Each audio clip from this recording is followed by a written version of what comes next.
أعوذ بالله من الشيطان الرجيم. بسم الله الرحمن الرحيم.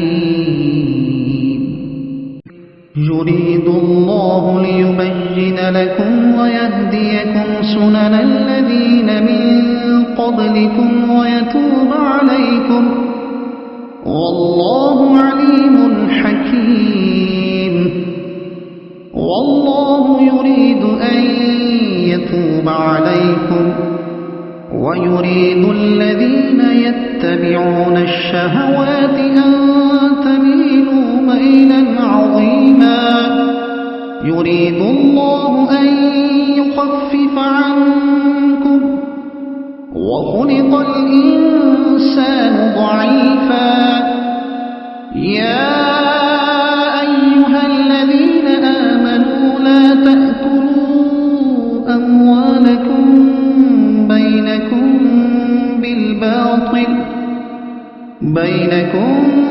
بالباطل إلا أن تكون تجارة عن تراض منكم ولا تقتلوا أنفسكم إن الله كان بكم رحيما. ومن يفعل ذلك عدوانا وظلما فسوف نصليه نارا وكان ذلك على الله يسيرا. إن تجتنبوا كبائر ما تنهون عنه نكفر عنكم سيئاتكم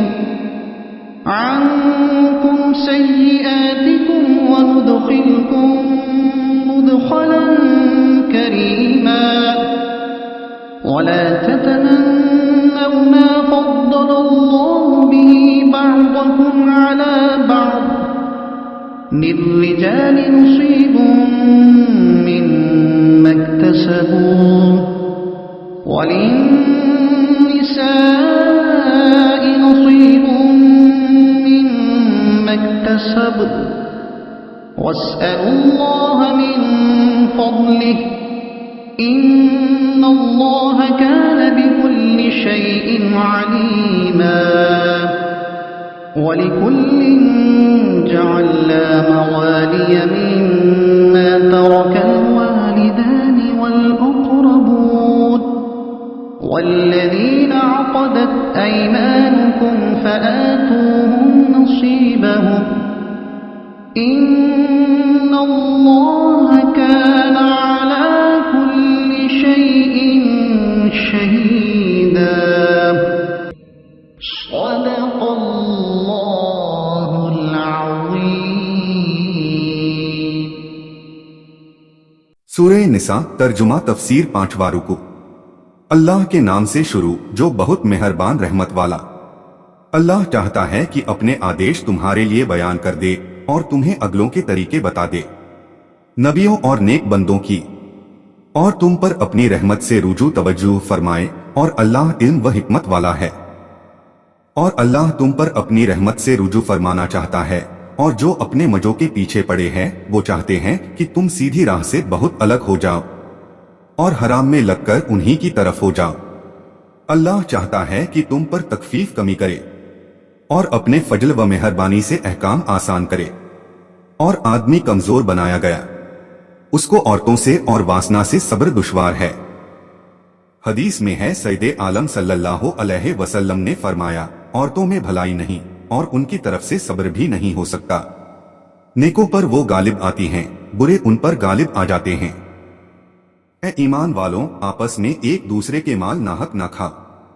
چوری گبن خرد برد اور ناجائز طور سے قبضہ کر لینا جوا سود جتنے حرام طریقے ہیں سب ناحق ہیں سب کی مناہی ہے مگر یہ کہ کوئی سودا تمہاری آپسی رضامندی کا ہو وہ تمہارے لیے حلال ہے.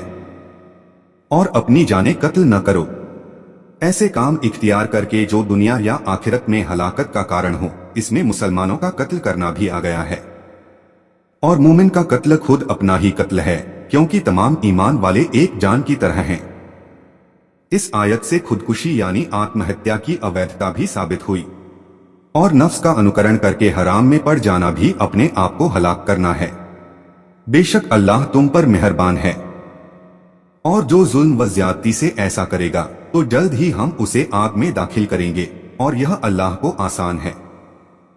अगर बचते रहो बड़े गुनाहों से जिनकी तुम्हें मनाही है और जिन पर फटकार उतरी यानी अजाब का वादा दिया गया, मिसल कत्ल, जिना, चोरी वगैरह के, तो तुम्हारे और गुनाह, छोटे गुनाह, कुफ्र और शिर्क तो न बख्शा जाएगा अगर आदमी उसी पर मरा, अल्लाह की पनाह। बाकी सारे गुनाह छोटे हों या बड़े अल्लाह की मर्जी में हैं, चाहे उन पर अजाब करे चाहे माफ फरमाए, हम बख्श देंगे और तुम्हें इज्जत की जगह दाखिल करेंगे। और उसकी आरजू न करो जिससे अल्लाह ने तुम में एक को दूसरे पर बढ़ाई दी, चाहे दुनिया के नाते से या दीन के, कि आपस में ईर्ष्या, हसद और दुश्मनी न पैदा हो। ईर्ष्या यानी हसद अत्यंत बुरी चीज है। हसद वाला दूसरे को अच्छे हाल में देखता है तो अपने लिए उसकी इच्छा करता है और साथ में यह भी चाहता है कि उसका भाई उस नेमत से महरूम हो जाए। यह मना है। बंदे को चाहिए कि अल्लाह ताला की तरफ से उसे जो दिया गया है उस पर राजी रहे। उसने जिस बंदे को जो बुजुर्गी दी, चाहे दौलत और माल की या दीन में ऊंचे दर्जे, यह उसकी हिकमत है। जब मीरास की आयत में लिजकरे मिसलो हज्जिल उनसे उतरा और मरने वाले के तरके में मर्द का हिस्सा औरत से दूना मुकर्रर किया गया, तो मर्दों ने कहा कि हमें उम्मीद है कि आखिरत में नेकियों का सवाब भी हमें औरतों से दुगना मिलेगा, और औरतों ने कहा कि हमें उम्मीद है कि गुनाह का अजाब हमें मर्दों से आधा होगा। इस पर यह आयत उतरी और इसमें बताया गया कि अल्लाह ताला ने जिसको जो फजल दिया वह उसकी हिकमत है। मर्दों के लिए उनकी कमाई से हिस्सा है और औरतों के लिए उनकी कमाई से हिस्सा, हर एक को उसके कर्मों का बदला। उम्मुल मोमिनीन हजरत उम्मे सलमा रदी अल्लाह अन्हा ने फरमाया कि हम भी अगर मर्द होते तो जिहाद करते और मर्दों की तरह जान कुर्बान करने का महान सवाब पाते। इस पर यह आयत उतरी और उन्हें तसल्ली दी गई कि मर्द जिहाद से सवाब हासिल कर सकते हैं, तो औरतें शौहरों की फरमानबरदारी और अपनी पवित्रता की हिफाजत करके सवाब हासिल कर सकती हैं। और अल्लाह से उसका फजल कृपा मांगो, बेशक अल्लाह सब कुछ जानता है। और हमने सबके लिए माल के मुस्तहक हकदार बना दिए हैं, जो कुछ छोड़ जाए माँ बाप और कराबत वाले रिश्तेदार और वो जिनसे तुम्हारा हलफ बंध चुका। इससे अक़दे मवालात मुराद है। इसकी सूरत यह है कि कोई मजहूलुन नसब शख्स दूसरे से यह कहे कि तू मेरा मौला है, मैं मर जाऊं तो मेरा वारिस होगा, और मैं कोई जिनायत करूं तो तुझे दयत देनी होगी। दूसरा कहे मैंने कबूल किया। उस सूरत में यह अक़द सही हो जाता है और कबूल करने वाला वारिस बन जाता है, और दयत भी उस पर आ जाती है। और दूसरा भी उसी की तरह से मजहूलुन नसब हो और ऐसा ही कहे और यह भी कबूल कर ले, तो उनमें से हर एक दूसरे का वारिस और उसकी दयत का जिम्मेदार होगा। यह अक़द साबित है। सहाबा रदी अल्लाह अन्हुम इसके कायल हैं। उन्हें उनका हिस्सा दो, बेशक हर चीज अल्लाह के सामने है। तर्जुमा और तफसीर कंजुल ईमान। अल्लाह की बारगाह में दुआ है कि अल्लाह अज्जवजल्ला हम सभी को कुरान और इस्लाम के मुताबिक जिंदगी गुजारने की तौफीक अता फरमाए, आमीन। और कोशिश कीजिएगा कुरान शरीफ को समझने की। वीडियो को सवाब की नीयत से आगे शेयर करें ताकि कयामत तक सदकाए जारिया का सवाब आपको भी मिलता रहे और ये आपके और मेरे, हम सभी के नजात का जरिया बने। कुरान शरीफ की और ज्यादा मालूमात के लिए हमारे चैनल नसीम वॉइस सरखेज को सब्सक्राइब जरूर करें। इंशा अल्लाह मिलते हैं अगले वीडियो में। अल्लाह हाफिज।